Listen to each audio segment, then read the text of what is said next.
ನಮಸ್ಕಾರ ನನ್ನ ಆತ್ಮೀಯ ಸಿಂಹರಾಶಿಯ ವೀಕ್ಷಕರೇ, ಜ್ಯೋತಿಷ್ಯ ಸಂಜೀವಿನಿ ಟಿವಿ ಚಾನಲ್ಗೆ ನಿಮಗೆಲ್ಲ ಆತ್ಮೀಯ ಸ್ವಾಗತ. ನಿಮ್ಮೆಲ್ಲರಿಗೂ ನವೆಂಬರ್ 2025 ಮಾಸಿಕ ರಾಶಿ ಭವಿಷ್ಯದ ಕಾರ್ಯಕ್ರಮಕ್ಕೆ ಸ್ವಾಗತ. ಸೂರ್ಯನ ಅಧಿಪತ್ಯ ಹೊಂದಿರುವ ತೇಜಸ್ಸು ಮತ್ತು ಗಾಂಭೀರ್ಯದ ರಾಶಿಯಾದ ಸಿಂಹರಾಶಿಯವರಿಗೆ ಈ ನವೆಂಬರ್ ತಿಂಗಳು ಹೇಗಿರಲಿದೆ?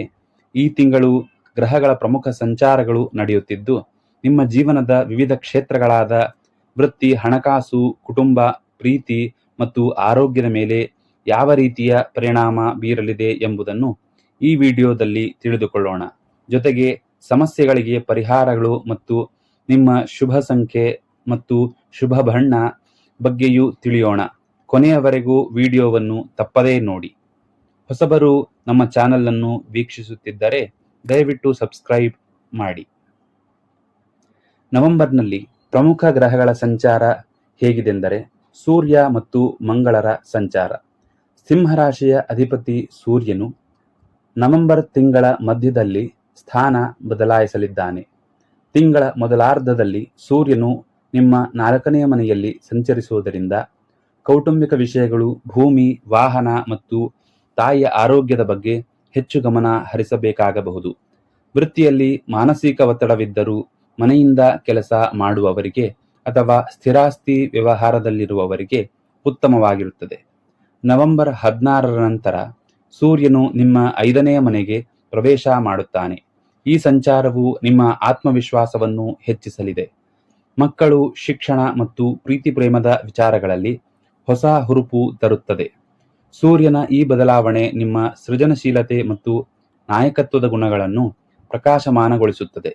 ಇನ್ನು ಪರಾಕ್ರಮಕಾರಕ ಮಂಗಳನು ಸಂಚಾರವೂ ಕೂಡ ಮಹತ್ವದ್ದು.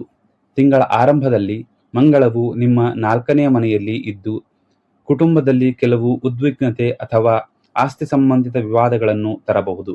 ಆದರೆ ಮಂಗಳನ ಪ್ರಭಾವವು ನಿಮ್ಮೆಲ್ಲರ ಶಕ್ತಿಯನ್ನು ಸರಿಯಾದ ರೀತಿಯಲ್ಲಿ ಬಳಸಿಕೊಳ್ಳಲು ಪ್ರೇರೇಪಿಸುತ್ತದೆ. ಇನ್ನು ಗುರು, ಶನಿ ಮತ್ತು ಇತರ ಗ್ರಹಗಳ ಪ್ರಭಾವ ಹೇಗಿರುತ್ತದೆ ಎಂದರೆ, ಗ್ರಹಗಳ ರಾಜಗುರು ಎಂದರೆ ಗುರು. ನಿಮ್ಮ 11ನೇ ಮನೆಯಲ್ಲಿ ಇರುವ ಪ್ರಭಾವವು ಇನ್ನೂ ಮುಂದುವರಿಯುತ್ತದೆ. ಇದು ಅತ್ಯಂತ ಶುಭಕರವಾದ ಸ್ಥಾನ. 11ನೇ ಮನೆಯ ಗುರುವು ನಿಮ್ಮ ಆರ್ಥಿಕ ಲಾಭಗಳು, ಹಿರಿಯ ಸಹೋದರ ಸಹೋದರಿಯರೊಂದಿಗಿನ ಸಂಬಂಧ ಮತ್ತು ಸಾಮಾಜಿಕ ವಲಯದಲ್ಲಿ ಗೌರವವನ್ನು ಹೆಚ್ಚಿಸುತ್ತಾನೆ. ನಿಮ್ಮ ಆಕಾಂಕ್ಷೆಗಳು ಈಡೇರಲು ಈ ಗುರುಬಲವು ಸಹಕಾರಿಯಾಗಲಿದೆ. ಶನಿಗ್ರಹವು ನಿಮ್ಮ 8ನೇ ಮನೆಯಲ್ಲಿ ವಕ್ರನಾಗಿರುತ್ತಾನೆ. ನವೆಂಬರ್ 28ರಂದು ಶನಿಯು ನೇರ ಸಂಚಾರಕ್ಕೆ ಮರಳುವ ಸಾಧ್ಯತೆ ಇದೆ. 8ನೇ ಮನೆಯ ಶನಿಯು ಅನಿರೀಕ್ಷಿತ ಅಡೆತಡೆಗಳು, ಆರೋಗ್ಯ ಸಮಸ್ಯೆಗಳು ಮತ್ತು ವೃತ್ತಿಯಲ್ಲಿ ವಿಳಂಬವನ್ನು ತರಬಹುದು. ಶನಿಯ ನೇರ ಸಂಚಾರಕ್ಕೆ ಮರಳಿದ ನಂತರ ಈ ಸಮಸ್ಯೆಗಳು ಕ್ರಮೇಣ ಕಡಿಮೆಯಾಗುತ್ತವೆ. ಇನ್ನು ಹಣಕಾಸು ಮತ್ತು ಬುದ್ಧಿವಂತಿಕೆಯ ಕಾರಕ ಬುಧ ಮತ್ತು ಪ್ರೀತಿ, ಸಂಪತ್ತಿನ ಕಾರಕ ಶುಕ್ರ ಗ್ರಹಗಳು ಕೂಡ ಈ ತಿಂಗಳಲ್ಲಿ ಸ್ಥಾನ ಬದಲಾವಣೆ ಮಾಡುತ್ತವೆ. ಈ ಗ್ರಹಗಳ ಸಂಚಾರವು ನಿಮ್ಮ ಹಣಕಾಸಿನ ಹೂಡಿಕೆಗಳು ಮತ್ತು ಸಂಬಂಧಗಳ ಮೇಲೆ ಗಮನಾರ್ಹ ಪರಿಣಾಮ ಬೀರುತ್ತವೆ. ಇನ್ನು ನಿಮ್ಮ ಪ್ರಮುಖ ಕ್ಷೇತ್ರಗಳ ವಿಶ್ಲೇಷಣೆ ಮಾಡುವುದಾದರೆ, ವೃತ್ತಿ ಮತ್ತು ಉದ್ಯೋಗ. ವೃತ್ತಿ ಜೀವನದ ದೃಷ್ಟಿಯಿಂದ ನವೆಂಬರ್ ತಿಂಗಳು ಸಿಂಹರಾಶಿಯವರಿಗೆ ಮಿಶ್ರ ಫಲಿತಾಂಶಗಳನ್ನು ನೀಡಲಿದೆ. ತಿಂಗಳ ಮೊದಲಾರ್ಧದಲ್ಲಿ 4ನೇ ಮನೆಯಲ್ಲಿ ಸೂರ್ಯ ಮತ್ತು ಮಂಗಳ ಇರುವುದರಿಂದ ವೃತ್ತಿಯಲ್ಲಿನ ನಿರ್ಧಾರಗಳಲ್ಲಿ ಗೊಂದಲ ಮತ್ತು ಅಸಮಾಧಾನವಿರಬಹುದು. ಹೊಸ ಕೆಲಸವನ್ನು ಹುಡುಕುವವರಿಗೆ ನಿರೀಕ್ಷೆಗಿಂತ ಹೆಚ್ಚು ವಿಳಂಬವಾಗಬಹುದು. ಆದರೆ ನವೆಂಬರ್ 16 ನಂತರ ಸೂರ್ಯನ ಸ್ಥಾನಪಲ್ಲಟವು ನಿಮ್ಮ ನಿರ್ವಹಣಾ ಕೌಶಲ್ಯವನ್ನು ಹೆಚ್ಚಿಸಿ ಅಧಿಕಾರಿಗಳಿಂದ ಮೆಚ್ಚುಗೆ ತರುತ್ತದೆ. ಸ್ವಂತ ವ್ಯವಹಾರ ಮಾಡುವವರಿಗೆ ಹೂಡಿಕೆಯ ವಿಷಯದಲ್ಲಿ ತಿಂಗಳ ಮಧ್ಯದ ನಂತರ ಉತ್ತಮ ಅವಕಾಶಗಳು ಸಿಗುತ್ತವೆ. ಸಹೋದ್ಯೋಗಿಗಳೊಂದಿಗೆ ಉತ್ತಮ ಸಂಬಂಧ ಕಾಯ್ದುಕೊಳ್ಳುವುದು ಈ ತಿಂಗಳು ಬಹಳ ಮುಖ್ಯವಾದದ್ದು. 8ನೇ ಮನೆಯ ಶನಿಯ ಕಾರಣದಿಂದ ವೃತ್ತಿಯಲ್ಲಿ ಸಣ್ಣ ಸಣ್ಣ ತಪ್ಪುಗಳು ಸಂಭವಿಸಬಹುದು. ಆದ್ದರಿಂದ ಪ್ರತಿ ಕೆಲಸವನ್ನು 2 ಬಾರಿ ಯೋಚಿಸಿ ಪರಿಶೀಲಿಸಿ ಮಾಡಿ. ಇನ್ನು ಹಣಕಾಸು ಮತ್ತು ಆರ್ಥಿಕತೆ ಹೇಗಿದೆ ಎಂದರೆ, ಆರ್ಥಿಕವಾಗಿ ಇದು ಪ್ರಗತಿಯ ತಿಂಗಳು. ನಿಮ್ಮ 11ನೇ ಮನೆಯಲ್ಲಿರುವ ಗುರುವು ಆದಾಯದ ಸ್ಥಿರತೆಯನ್ನು ಮತ್ತು ನಿರೀಕ್ಷಿತ ಲಾಭವನ್ನು ತರುತ್ತಾನೆ. ಹಿಂದೆ ಹೂಡಿಕೆ ಮಾಡಿದ ಹಣದಿಂದ ಈಗ ಉತ್ತಮ ಲಾಭ ಸಿಗುವ ಸಾಧ್ಯತೆ ಇದೆ. ಆದರೆ 4ನೇ ಮನೆಯ ಮಂಗಳದ ಕಾರಣದಿಂದ ಆಸ್ತಿ ಅಥವಾ ವಾಹನಕ್ಕೆ ಸಂಬಂಧಿಸಿದ ಖರ್ಚುಗಳು ಹೆಚ್ಚಾಗಬಹುದು. 8ನೇ ಮನೆಯ ಶನಿಯಿಂದಾಗಿ ಅನಿರೀಕ್ಷಿತ ಖರ್ಚುಗಳಿಗಾಗಿ ನೀವು ಸಿದ್ಧರಾಗಿರಬೇಕು. ಬುಧ ಮತ್ತು ಶುಕ್ರನ ಸಂಚಾರವು ಹೂಡಿಕೆಗಳಲ್ಲಿ ಬುದ್ಧಿವಂತಿಕೆಯನ್ನು ಪ್ರೇರೇಪಿಸುತ್ತದೆ. ಯಾವುದೇ ಹೊಸ ಅಥವಾ ದೊಡ್ಡ ಹೂಡಿಕೆಯನ್ನು ಮಾಡುವ ಮೊದಲು ತಜ್ಞರ ಸಲಹೆ ಪಡೆಯಿರಿ. ಒಟ್ಟಾರೆಯಾಗಿ ಆದಾಯ ಉತ್ತಮವಾಗಿದ್ದರೂ ನಿಯಂತ್ರಣ ಕಳೆದುಕೊಳ್ಳದಂತೆ ಖರ್ಚುಗಳ ಮೇಲೆ ನಿಗಾ ಇಡುವುದು ಅವಶ್ಯಕ. ಇನ್ನು ನಿಮ್ಮ ಕೌಟುಂಬಿಕ ಮತ್ತು ಪ್ರೀತಿಯ ಜೀವನದ ಬಗ್ಗೆ ಹೇಳುವುದಾದರೆ, ಕುಟುಂಬ ಮತ್ತು ಪ್ರೀತಿಯ ವಿಷಯದಲ್ಲಿ ಈ ತಿಂಗಳು ಸ್ವಲ್ಪ ಸವಾಲಿನಿಂದ ಕೂಡಿದೆ. ಮೊದಲಾರ್ಧದಲ್ಲಿ 4ನೇ ಮನೆಯಲ್ಲಿ ಮಂಗಳ ಇರುವುದರಿಂದ ಕೌಟುಂಬಿಕ ಜೀವನದಲ್ಲಿ ಸಣ್ಣ ಪುಟ್ಟ ಭಿನ್ನಾಭಿಪ್ರಾಯಗಳು ಉಂಟಾಗಬಹುದು. ತಾಯಿಯ ಆರೋಗ್ಯದ ಕಡೆ ಹೆಚ್ಚು ಗಮನ ಕೊಡುವುದು ಅಗತ್ಯ. ಮನೆಯ ವಾತಾವರಣ ಶಾಂತವಾಗಿರಲು ನೀವು ಹೆಚ್ಚಿನ ಶ್ರಮ ವಹಿಸಬೇಕಾಗಬಹುದು. ಆದರೆ 5ನೇ ಮನೆಯ ಸೂರ್ಯನ ಸಂಚಾರವು ಪ್ರೀತಿ ಸಂಬಂಧಗಳಲ್ಲಿ ಹೊಸ ಉತ್ಸಾಹ ಮತ್ತು ಸ್ಪಷ್ಟತೆಯನ್ನು ತರುತ್ತದೆ. ವಿವಾಹಿತರಿಗೆ ಮಕ್ಕಳಿಂದ ಸಂತೋಷದ ಸುದ್ದಿ ಸಿಗುವ ಸಾಧ್ಯತೆ ಇದೆ. ವಿವಾಹದ ನಿರೀಕ್ಷೆಯಲ್ಲಿರುವವರಿಗೆ ಶುಕ್ರನ ಅನುಕೂಲಕರ ಸ್ಥಾನವು ಉತ್ತಮ ಪ್ರಸ್ತಾಪಗಳನ್ನು ತರುತ್ತವೆ. ನಿಮ್ಮ ಸಂಗಾತಿಯೊಂದಿಗೆ ಯಾವುದೇ ಗೊಂದಲಗಳಿದ್ದರೆ ಮಾತುಕತೆ ಮೂಲಕ ಬಗೆಹರಿಸಿಕೊಳ್ಳಲು ನವೆಂಬರ್ 16ರ ನಂತರ ಉತ್ತಮವಾದ ಸಮಯ. ಇನ್ನು ಈ ತಿಂಗಳ ಆರೋಗ್ಯ ಬಗ್ಗೆ ಹೇಳುವುದಾದರೆ, ಆರೋಗ್ಯದ ವಿಷಯದಲ್ಲಿ ಸಿಂಹರಾಶಿಯವರಿಗೂ ಈ ತಿಂಗಳು ಹೆಚ್ಚಿನ ಕಾಳಜಿ ವಹಿಸಬೇಕು. 8ನೇ ಮನೆಯ ಶನಿಯ ಕಾರಣದಿಂದಾಗಿ ಆರೋಗ್ಯದಲ್ಲಿ ಆಗಾಗ ಏರುಪೇರು ಉಂಟಾಗಬಹುದು.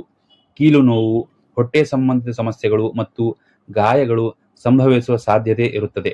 ವಿಶೇಷವಾಗಿ ತಿಂಗಳ ಮೊದಲಾರ್ಧದಲ್ಲಿ ಮಂಗಳನ ಪ್ರಭಾವವು ರಕ್ತ ಸಂಬಂಧಿ ಅಥವಾ ಉಷ್ಣತೆ ಸಂಬಂಧಿಸಿದ ಸಮಸ್ಯೆಗಳನ್ನು ಹೆಚ್ಚಿಸಬಹುದು. ಆದ್ದರಿಂದ ಸಮತೋಲಿತ ಆಹಾರ ಮತ್ತು ನಿಯಮಿತ ವ್ಯಾಯಾಮವನ್ನು ರೂಢಿಸಿಕೊಳ್ಳುವುದು ಅತ್ಯಗತ್ಯ. ಮಾನಸಿಕ ಒತ್ತಡವನ್ನು ನಿಭಾಯಿಸಲು ಧ್ಯಾನ ಮತ್ತು ಯೋಗವು ನಿಮಗೆ ಬಹಳ ಸಹಾಯ ಮಾಡುತ್ತದೆ. ಜಲಸಂಬಂಧಿ ಸೋಂಕುಗಳು ಮತ್ತು ಪ್ರಯಾಣದ ಸಮಯದಲ್ಲಿನ ಆರೋಗ್ಯದ ಬಗ್ಗೆ ಎಚ್ಚರವಿರಲಿ.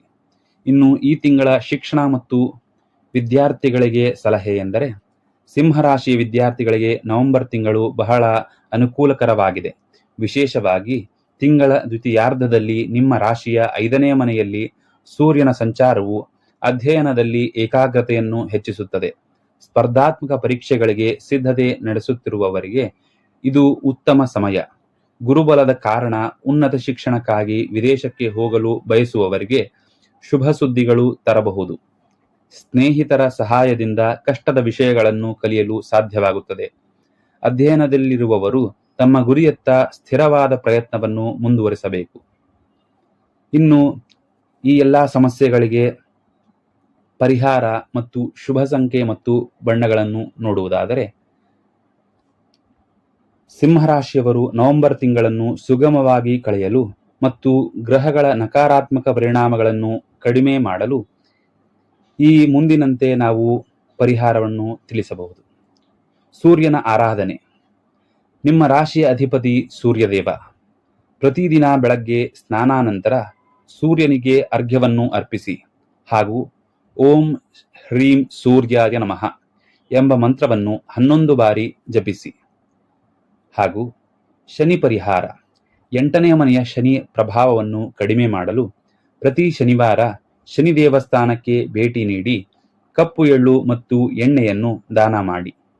ಬಡವರಿಗೆ ಕಂಬಳಿ ಅಥವಾ ಆಹಾರವನ್ನು ದಾನ ಮಾಡುವುದು ಸಹ ಬಹಳ ಶುಭವಾದದ್ದು. ತಾಯಿಯ ಆಶೀರ್ವಾದವನ್ನು ಪಡೆಯುವುದು. ಕೌಟುಂಬಿಕ ಶಾಂತಿಗಾಗಿ ಮತ್ತು 4ನೇ ಮನೆಯ ಮಂಗಳನ ಶಾಂತಿಗಾಗಿ ಪ್ರತಿದಿನ ನಿಮ್ಮ ತಾಯಿಯ ಆಶೀರ್ವಾದವನ್ನು ತೆಗೆದುಕೊಳ್ಳಿ. ಮನೆಯಲ್ಲಿ ತುಳಸಿ ಗಿಡಕ್ಕೆ ದೀಪ ಹಚ್ಚಿ ಪೂಜಿಸಿ. ಆರೋಗ್ಯದ ರಕ್ಷಣೆಗಾಗಿ ಗಾಯಾಳುಗಳು ಮತ್ತು ರೋಗಿಗಳಿಂದ ರಕ್ಷಣೆ ಪಡೆಯಲು ಪ್ರತಿದಿನ ಹನುಮಾನ್ ಚಾಲೀಸವನ್ನು ಪಠಿಸಿ. ಸಿಂಹರಾಶಿಯವರ ಶಕ್ತಿ ಮತ್ತು ಸಾಮರ್ಥ್ಯವನ್ನು ಹೆಚ್ಚಿಸುವ ಈ ತಿಂಗಳ ನಿಮ್ಮ ಶುಭ ಸಂಖ್ಯೆ ಎಂದರೆ 5. ಈ ಸಂಖ್ಯೆಯನ್ನು ಪ್ರಮುಖ ನಿರ್ಧಾರಗಳನ್ನು ತೆಗೆದುಕೊಳ್ಳುವಾಗ ಅಥವಾ ಪ್ರಮುಖ ದಿನಾಂಕಗಳನ್ನು ಆರಿಸಿಕೊಳ್ಳುವಾಗ ಬಳಸುವುದರಿಂದ ಯಶಸ್ಸು ಹೆಚ್ಚಾಗಬಹುದು. ಇನ್ನು ನಿಮ್ಮ ಈ ತಿಂಗಳ ಶುಭ ಬಣ್ಣ ಎಂದರೆ ಗೋಲ್ಡನ್ ಹಳದಿ ಮತ್ತು ಕೆಂಪು.